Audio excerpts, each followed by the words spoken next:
আপনি সবাইকে বোকা ঠাওরাচ্ছেন। তবে আপনার মতো কতিপয় ধূর্তদের বোকা ঠাওরানোর কাজটা একটু কঠিন করে দেয়।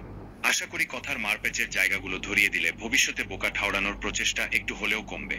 ঠিকানায় খালেদ মহিউদ্দিনের টক শোতে আপনি বলেন, সেনাবাহিনী যদি সরকারেরই পার্ট হয়, তাহলে শেখ হাসিনার কথা শুনে তার তো গুলি চালানোর কথা ছিল। তো জাহেদ সাহেব, সেনাবাহিনী কি সরকারের পার্ট না? সেনাবাহিনী কি ছাত্রদের উপর গুলি চালায় নাই? আপনি কি গুমখুন দেখেন নাই? জাতিসংঘের রিপোর্ট কি পড়েন নাই? সেখানে মিলিটারি গ্রেডের গুলির কথা কি বলা নাই? এগুলোর কোনো উত্তর আছে? সেনা প্রধান এর এখতিয়ার বহির্ভূত চর্চার পক্ষে ডেভিল আর্গুমেন্ট বা শয়তানি যুক্তি দিয়ে বললেন, হাসিনার আদেশ শুনতে তো সেনা প্রধান বাধ্য ছিলেন। না শুনে সেনা প্রধান হাসিনার সাথে বেট্রেই করেছেন। এটা বলে বুঝালেন, সেই একই কারণে সেনা প্রধান প্রধান উপদেষ্টার অবাধ্য হতেই পারেন। তো কিসের সাথে কিসের তুলনা করলেন জনাব বুদ্ধিজীবী? হাসিনার অবৈধ ও বেআইনি আদেশের সাথে ইউনূসের কর্তৃত্ব। এত নিম্নস্তরের বুদ্ধিজীবী বলেই হয়তো খালেদের প্যাম্পারিংয়ে ভেসে যেতে দেখলাম আপনাকে।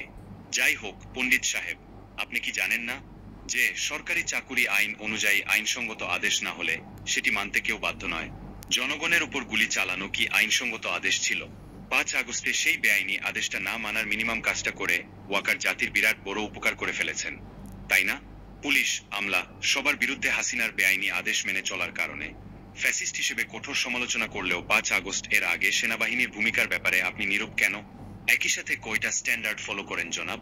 বিদ্যমান প্রেক্ষাপটটা কি একটু বুঝিয়ে বলেন তো। 5ই আগস্ট এর আগে মূলা ঝুলত না, এখন ঝোলে।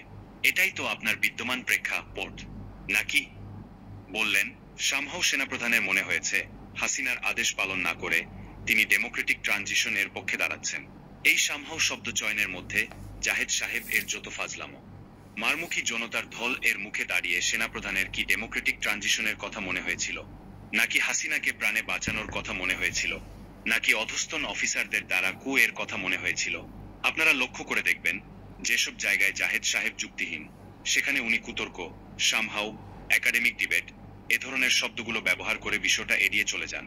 জনাব জাহেদ বললেন যে ওয়াকার নুরুদ্দিন এর সাথে কথা বলেন বলে উনিও নুরুদ্দিন হয়ে গেছেন। ওরে বাপ রে বাপ, তাহলে হাসিনা তো অনেক আগেই পোপ হয়ে গেছেন। আপনারা আমাদের এই মূলা বুদ্ধিজীবীর যুক্তির শক্তি দেখেছেন? জাহেদ সাহেব, এই পুরো অনুষ্ঠানে আপনার জন্য একটাই টেক অ্যাওয়ে। খালেদ মহিউদ্দিন আপনাকে একটা থাপ্পড়ি মেরেছেন যখন তিনি বললেন ছাত্রদের আন্দোলন এর উপর ভর করে বিএনপির ক্ষমতায় যাওয়ার সম্ভাবনা তৈরি হয়েছে। অন্য কোনো এলিমেন্ট যদি চলে আসে, বিএনপির পক্ষে আন্দোলন করে সফল হওয়ার আর কোনো সম্ভাবনা নাই।